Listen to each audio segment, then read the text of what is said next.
নমস্কার, MS family members চ্যানেলে সবাইকে স্বাগত জানিয়ে আমার আজকের ব্লগটি এখান থেকে শুরু করছি। আজ হচ্ছে ভাদ্র মাসের 13 তারিখ।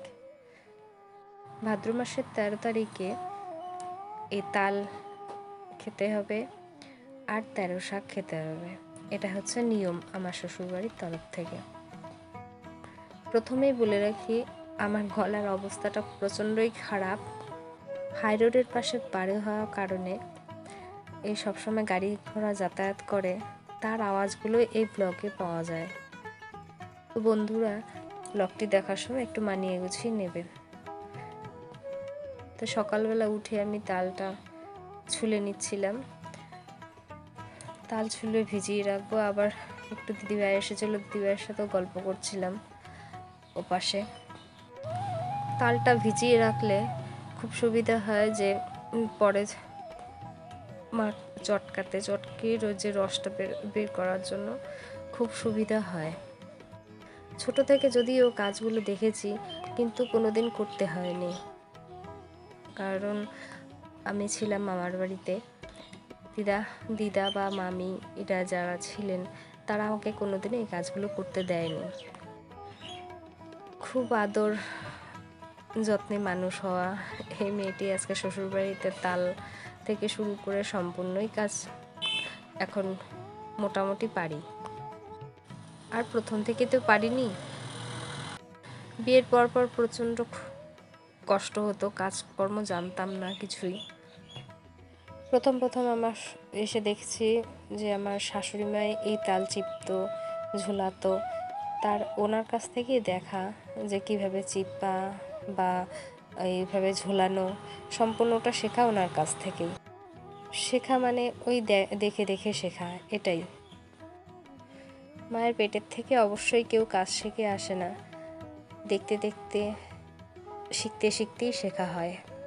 আমার যখন বিয়ে হয়ে এখানে আসি, তখন আমি ভাতটা পর্যন্ত রান্না করতে পারতাম না।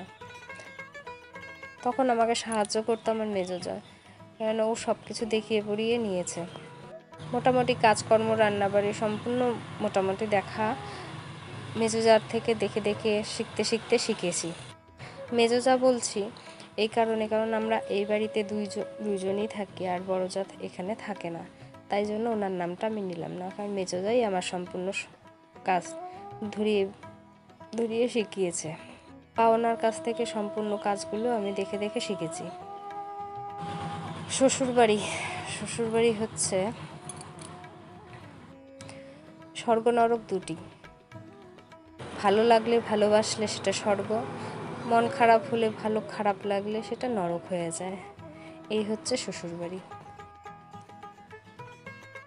অনেক কিছু বলে ফেলতে আমার তাল চেপা, ঝোলানো আর তালটা এখন নামিয়েও নিলাম। তিতা জলটা সব বেরিয়ে গেছে, যে আমি ঝুলিয়ে রেখেছিলাম 1-1.5 ঘন্টা, তাতে আমার তিতা জলগুলো সব বেরিয়ে গেছে। এখন সন্ধে। প্রথমে কড়াতে দুধ দিয়ে দিচ্ছে, দুধটা ভালো করে জাল করব, ওই জন্য তালের ক্ষীর হবে। আর এই পাশে বসিয়ে দিয়েছি তালটা, যাতে তালটাও ভালো করে জাল হয়ে যায়। চিনি দিয়ে দিয়েছিলাম আগেই আমি। দুপাশে দুটো বসিয়ে দিয়েছি, যাতে তালটাও এদিক দিয়ে জাল হয় আর ওপাশে দুধটাও জাল হয়ে যায়। আগের দিনে তো ফোন ছিল না, তো মা, দিদা, ঠাকুমা এদের কাছ থেকেই আমরা কাজ শিখতাম বা দেখতাম। আর এখন তো ইউটিউবে সম্পূর্ণই দেখানো যায় বা দেখাও যায়। কোনো কাজই আটকে যায় তো ইউটিউব খোলো আর দেখে নাও যে তুমি কী কাজ করতে পারছো না, সেই কাজটা ওখানেই দেখা যায় আর শেখাও যায়। যাই হোক, দুধটা জাল করে রেখেছিলাম আগে, আর দুধটা ঠান্ডাও করতে দিয়েছিলাম। আর এদিকে তালটা অনেকক্ষণ জাল করে ঠান্ডা করে নিয়েছিলাম, যাতে অনেক সময় দেখা যায় তালের মধ্যে দুধটা দিলেই ফেটে যায়, কিন্তু এইভাবে ঠান্ডা করে নিলে ফাটে না।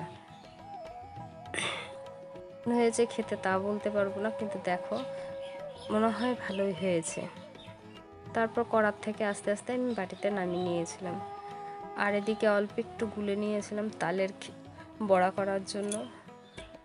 তো ওদিকে দিদিভাই অনেকগুলো বড়া দিয়ে গিয়েছিল, তার জন্য আমি ভাবলাম একটু বড় বড় করে মালপোয়াই ভেজে নিই। তালের দুটো বড় বড় তাল, দু ঘরের লোকই কয়েকজন, তো আর কতই আর করব। ওই জন্য দিদিভাই বড়া করেছিল, অনেকগুলো দিয়ে গেছে, আমি আর বড়া করলাম না, আমি মালপোয়া ভেজেছি। দেখো কেমন ফুলে ফুলে উঠেছে মালপোয়াগুলো। তোমরা কে কে তালের মালপোয়া খেয়েছো একবার কমেন্টে বলবে কিন্তু। তার মালপোয়া ভাজা শেষ, এরপর সম্পূর্ণটাই হয়ে গেছে। দেখো এখানে তালের ক্ষীর, আর ওপাশে দিদিভাই দিয়েছিল তালের বড়া, আর আমি এখানে মালপোয়া কয়েকটাই ভেজেছি। তো কেমন হয়েছে তোমরা অবশ্যই কমেন্টে জানাবে। তালের বড়া যখন দিদিভাই দিয়ে যায় তখন বললাম যে আজকে আমার ছেলেটা বাড়িতে নেই। তালের বড়া হলে ওর বম্মাকে সব সময় বলতো, বম্মা দাও তো দুটো বড়া, দাও তো দুটো বড়া। আজকে ছেলেটা বাড়িতে নেই।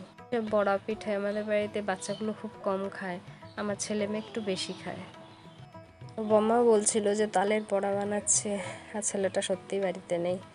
বাড়িতে থাকলে সারাদিন বম্মা বড়া দাও, যখন আসবে তখন দেখা যাবে, তাল পাওয়া গেলে অবশ্যই বানাবো ওর জন্য। যে কথা এসব বানাতে বানাতে অনেকটাই রাত্রি হয়ে গেছে। এখন শাশুড়ি মেয়ের খাওয়া রেডি করছি, উনি রাত্রে অল্প কিছুই খান, আর আজকে যেহেতু পিঠে হয়েছে এগুলো দিয়ে খেতে দিয়ে দেবো রাতে। বেশি লোকজন নেই, মা আর ছেলে, মা ছেলে দুজনের খাবার রেডি করে দিয়ে এসে তারপর আমি একটু খেয়ে নেব। আজকে আসি, ভিডিওটা ভালো লাগলে লাইক, কমেন্ট, শেয়ার আর সাবস্ক্রাইব করুন।